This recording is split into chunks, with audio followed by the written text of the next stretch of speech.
Random House Audio presents The Race Underground, Boston, New York, and the incredible rivalry that built America's first subway, by Doug Most. Read for you by John H. Mayer. Introduction. 2 cities, 1 crisis. In the second half of the 19th century, the horse-pulled streetcar, clip-clopping along at 5 miles per hour and filled with an unbearable stench, slowly began to cripple 2 great American cities. In Boston and New York, there were too many people and no safe, fast, reliable way for them to move from one neighborhood to the next.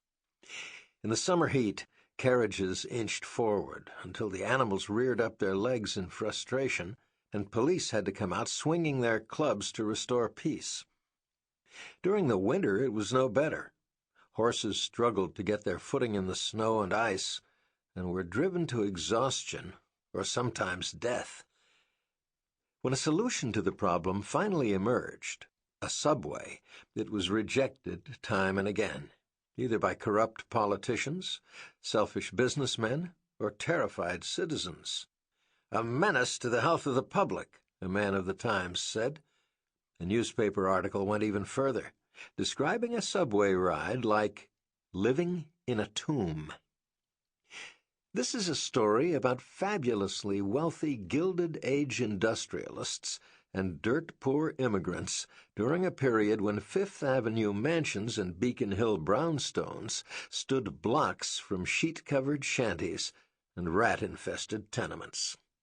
But it's also about an age of innovation, an exhilarating time after the Civil War, when the telephone, light bulb, typewriter, cash register, dishwasher, sewing machine, electric motor, and even dynamite were born of a need to make life simpler.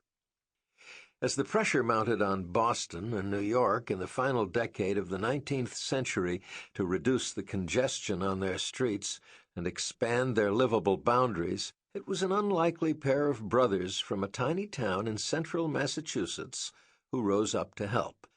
They were powerful men, respected, ambitious, and rich. They were willing to bribe whomever they needed and able to buy whatever they wanted. 2 years and 200 miles apart, they would lean on each other, learn from each other, love each other, and, in one particular moment of desperation, they would even share their most important employee, a brilliant young engineer, with each other. But they could not have been more different. The older brother was a late bloomer who lived near Boston. He was short, stocky, nearly deaf after a childhood bout with scarlet fever, and walked with a stoop. He might have amounted to nothing if not for his father's help. The younger brother, living in New York City, was the family star. Athletic and lean, he attended Yale and Harvard, married into a fortune, rescued the United States Navy, and was recruited to run for president. Together, they came from a long line of Puritans, a family that over 4 centuries would claim ties to the Revolutionary War, the cotton gin, the color motion picture, a world-famous museum, and even a baseball team called the Mets. Of their family's many achievements, these brothers would notch the most significant one of all. They helped launch the birth of the subway in America, and with it, a new era of rapid urban transit. This is as much a tale of American ingenuity and the perseverance of man as it is about 2 powerful siblings and 2 rival cities. Boston and New York, in their pursuit to move their people faster, safer, and farther, would each experience death and destruction, breakthroughs and breakdowns, thrilling firsts and embarrassing failures, all while keeping a close eye on the other's progress. The stories of their 2 subways would captivate and galvanize their citizens and drag out for decades, straddling the end of one century and the start of another. In one of these cities, the race underground actually started 25 years before it did in the other. on a mild fall afternoon, not long after the final shot of the Civil War had been fired. That was the day an odd-looking, church-going, opera-loving, skinny young inventor looked out onto his city streets and decided he could no longer tolerate the mayhem. Part 1. The Visionaries. Chapter 1. A Secret Subway. They came on foot and by carriage, and from the city and around the country.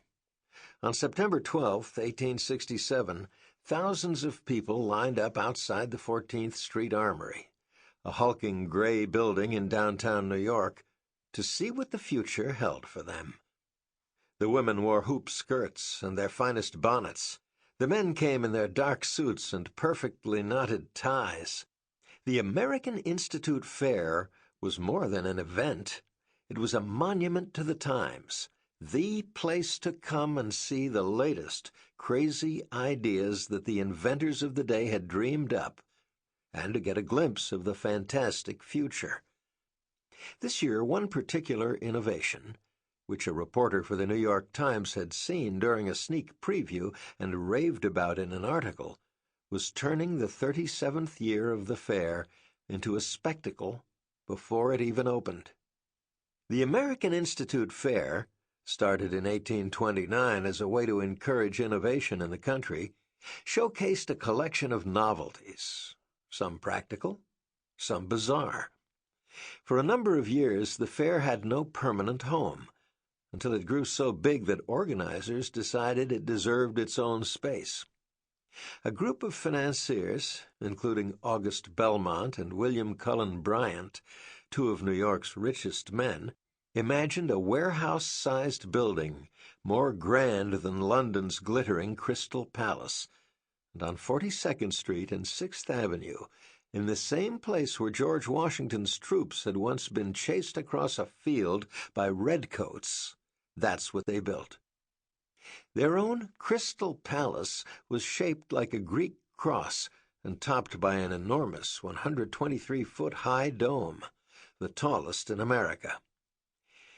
With 1,800 tons of iron and 15,000 panes of clear enameled glass, there was nothing else like it. When it opened on July 14, 1853, President Franklin Pierce was there to welcome in a new era when dazzling advances in technology and science would define the country's direction. 1 year later, at the fair, a clever mechanic named Elisha Graves Otis showed how climbing hundreds of stairs no longer had to be an obstacle for cities to grow upward. His elevator, a new invention that was pulled up by ropes, was not only safe, but heralded the age of buildings much taller than 8, 10, or 12 stories. With a crowd standing around his elevator, Otis rode it to its highest level, and, for the riveted audience below, reached out and cut the elevator's only rope. Instead of plummeting down, he fell only a few inches and then stopped, showing everybody how the safety catch he had installed worked. A few years after that, in 1856, another promising inventor and entrepreneur brought a typewriter he'd been tinkering with to the fair. A short and skinny 30-year-old man with slicked-back black hair and a razor-thin mustache, Alfred Beach was a devoted churchgoer and opera lover who rose early and went to bed early. When he was awake, he was in perpetual motion, exercising regularly and working with one thing or another. He despised vacations. Any spare time that he had, he spent toying with wires, cables, or any contraption he could get his hands on, always with the hope of understanding how it worked and how it could be improved. In 1848, after Beach had spent almost an entire year exploring the inner workings of the typewriter, he discovered that by having the keys strike both sides of the paper rather than one side, embossed or raised letters would be created that could be felt. He knew that Sample complete. Ready to continue?